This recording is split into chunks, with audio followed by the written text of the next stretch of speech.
Today, we're going to break down the psychological laws that can totally change the way people see you. If you've ever felt like you wanted to command a bit more respect or just have your ideas really, truly heard, then you are in exactly the right place. Let's dive in. You ever wonder about this? You know those people who just walk into a room and they have this presence. It's not like they're the loudest or the most aggressive, not at all. But when they talk, people listen.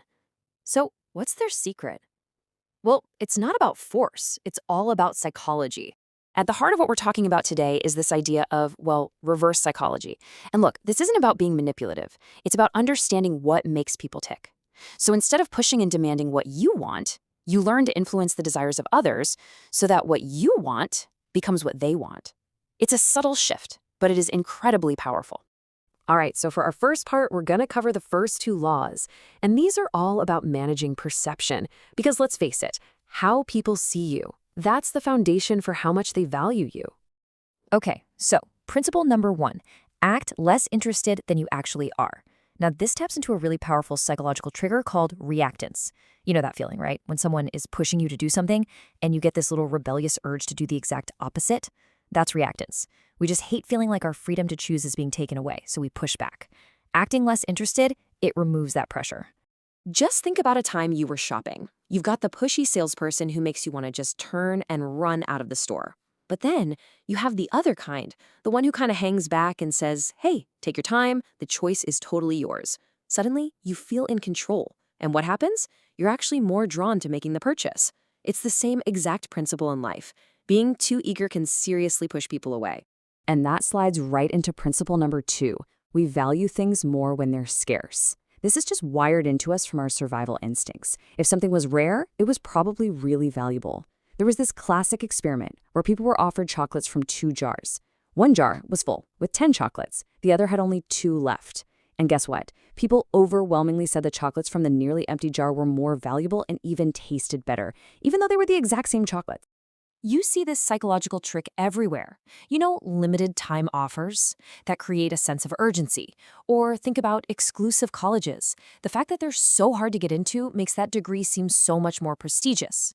Our brains just follow this simple logic. If it's hard to get, it must be good. So here's the big takeaway for you. If you're always there for everyone, anytime they call, your perceived value starts to drop. It's just human nature.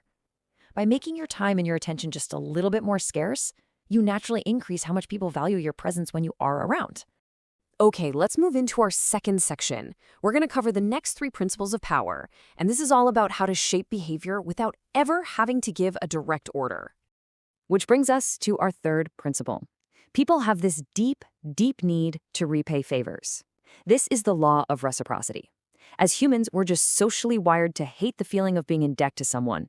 So if somebody does something nice for us, we feel this powerful subconscious urge to give something back, to make things even. There is this amazing study done in restaurants that shows just how strong this is. So a waiter giving a single mint with the bill, tips went up by about 3%. Not bad. 2 mints? Tips jumped by 14%. But here's where it gets crazy. When the waiter gave 1 mint, started to walk away, and then turned back and said, you know what, for you nice people, here's an extra one. Tips shot up by 23%. That small personal gesture, it triggered this massive need to give back. All right, next up is principle number 4. We all strive to be consistent with commitments we've already made. We have this deep-seated need to see ourselves as consistent people. So once we say yes to something, even something small, we're way more likely to act in ways that line up with that initial decision just to avoid that mental itch of contradicting ourselves. Think of it like this. It's all about the power of a small yes. Once somebody commits to a big goal, like losing weight, getting them to take a small, consistent action, like tracking their progress every week, just reinforces that commitment in their mind. Every little yes keeps them on the path and makes it so much more likely that they'll stick with the bigger goal long term. And that leads us perfectly into principle number 5, which you can sum up with this one simple idea. If everyone is doing it, it must be the right thing to do. This is called social proof, or sometimes herd behavior. When we're not sure what to do, we look around to see what everyone else is doing, and we just assume the crowd knows best. I mean, think about shopping online. You've got 2 products. Product A has 1 5-star review.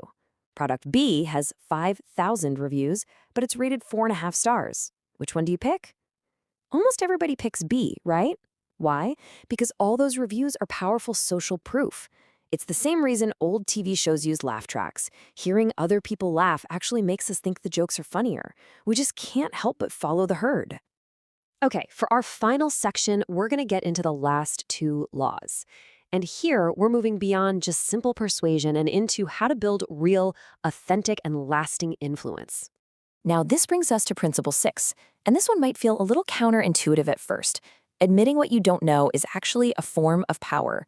So many people are terrified of looking stupid that they just pretend to know things they don't, but that usually backfires. Being able to say, you know what, I don't have enough information to give you an opinion on that, isn't a weakness. It's a sign of confidence. It's intellectual honesty, and it makes people trust you so much more when you do have something to say. And this human tendency to be overconfident is just everywhere. There's a famous study where they asked people to rate their driving skills, and 80% of them said they were above average. Think about that. It's statistically impossible. It just goes to show you how rare and valuable it is when someone can actually admit their own limits. That's a person you can trust. And that trust you build through honesty sets the stage for our final principle. Number 7, challenge people's capabilities to motivate them.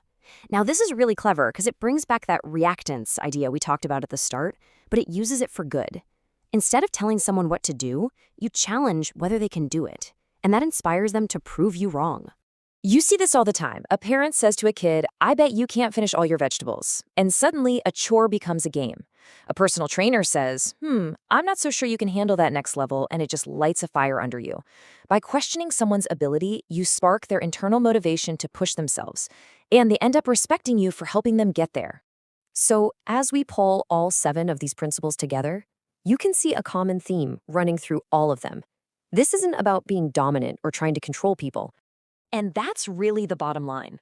True, lasting power doesn't come from demanding respect. It comes from understanding human psychology well enough to earn it. By using these ideas, from creating value through scarcity, to shaping behavior with reciprocity, to building trust through honesty, you're not forcing anyone to do anything. You're just working with human nature, not against it. And that's how you earn the respect you're looking for. So, I'll leave you with this final thought. Knowing these principles is one thing, but actually putting them into practice, that's where the magic happens. So take a second and ask yourself, which one of these powerful tools are you going to try out first? Thanks for watching.